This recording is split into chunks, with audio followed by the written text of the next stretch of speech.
Hey everyone, and welcome back to Diablo Flamenco. In this video we're going to discuss a traditional pattern por Sevillana for your right hand that you can apply to every Sevillana you might already know or are going to learn in the future. So let's get started.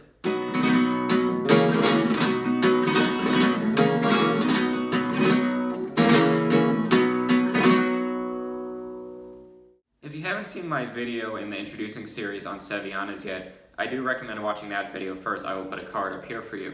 In that video, we discuss a introductory pattern por Sevillana, and if you've never played a Sevillana before, I do recommend watching that before continuing on with this lesson. But if you are ready to continue, let's get started and let's do a quick review on what Sevillanas are. Sevillanas is a palo that comes from Sevilla, hence the name Sevillanas, and we typically count Sevillanas in free time, in free four time. And Sevillanas can also be played in any key, whether it's major, minor, or the Flamenco Phrygian keys. In this video, we're going to discuss a Sevillana in A major. And I do have a capo on the second fret of my guitar today, but the shapes are going to be the same as if I didn't have a capo on the guitar. So if we're in A major, we're going to have an A major chord and an E7 chord. And those are the two chords that we're going to use. But first, let's discuss the right hand pattern. The right hand pattern we're going to use today consists of indice rasgueado combined with either a free or a four-finger rasgueado, and it depends on your ability on the guitar. I prefer using the four-finger rasgueado. It's the much more old-school variation of this pattern, but there's nothing wrong with using the free-finger rasgueado if that's the one you already know. It's the much more modern feel of a Sevillana. So let's break down the first measure of our free beats. So what we're going to do first, on beat 1, we have an indice rasgueado down. So we just flick down, and that is our beat 1. On beat 2, we're going to do our rasgueado. And like I said, I'm going to use my four-finger pinky, ring, middle, index, down rasgueado for mine. But if you can only do free finger, that's ring, middle, index, down. That works just fine as well. Just keep in mind that the index going down at the end of your rasgueado is the downbeat of beat 2. So we have 1, 2. One more time. 1, 2. So again, that index going down at the end of rasgueado is a downbeat of 2. And then to close on beat 3, another indice rasgueado down. So we have index, rasgueado, index. Or 1, 2, 3. 1, 2, 3. 1, 2, 3. If we hold our A major chord, and the flamenco way of holding this, your middle finger is 2nd fret on B, and then your pointer finger is going to hold 2nd fret of D and G together. So we have this chord here. If we apply the pattern to the chord, it's going to sound like this. So we have 1, 2, 3. 1, 2, 3. 1, 2,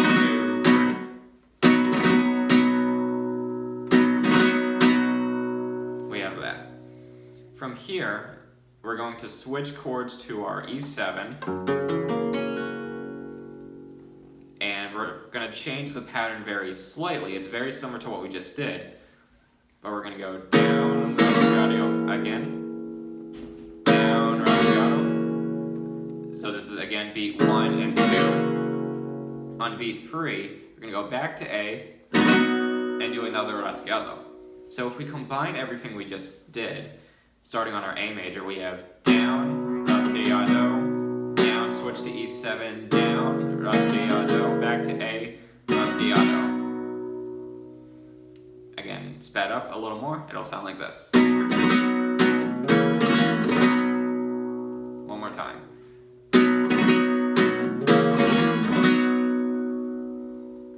Okay, and then from here we're going to close. So once we did this,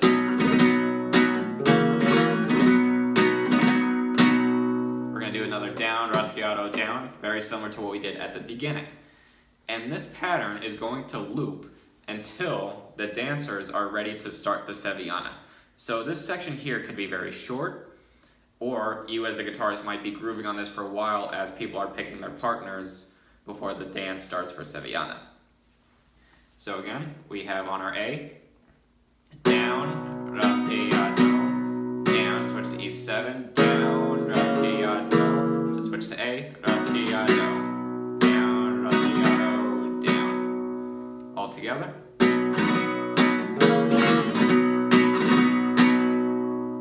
Now let's try looping this a couple times so you'll hear how it sounds like within the context of a Sevillana before the dancer is ready to begin.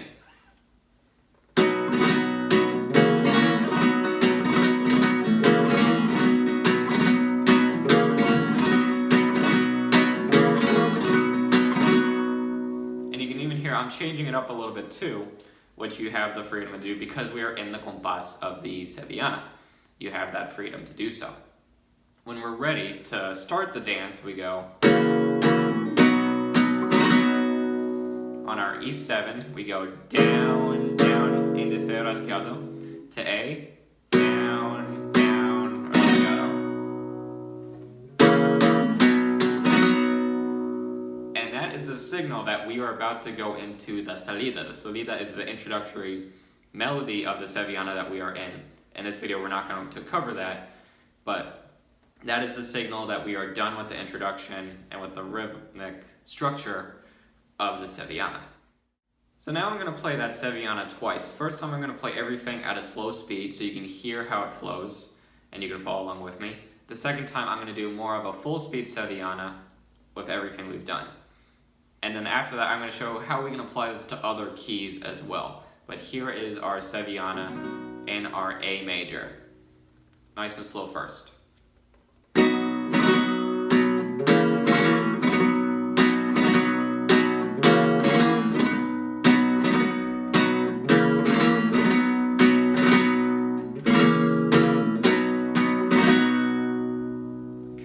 So even there I added an extra rasgueado. That's okay because we're still in compás. You have the freedom to change that if you would like. But this is a very traditional pattern for Sevillana that works in any key. So let's say you don't want to play an A major Sevillana. What if you want to do an A minor one? Kind of like what we did in the introducing series. We did a Sevillana in A minor. Well, now we have A minor to E7 and the pattern is going to sound like this.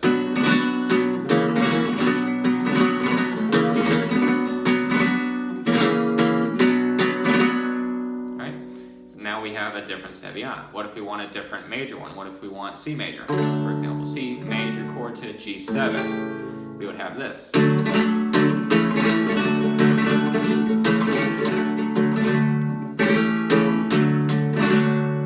Alright?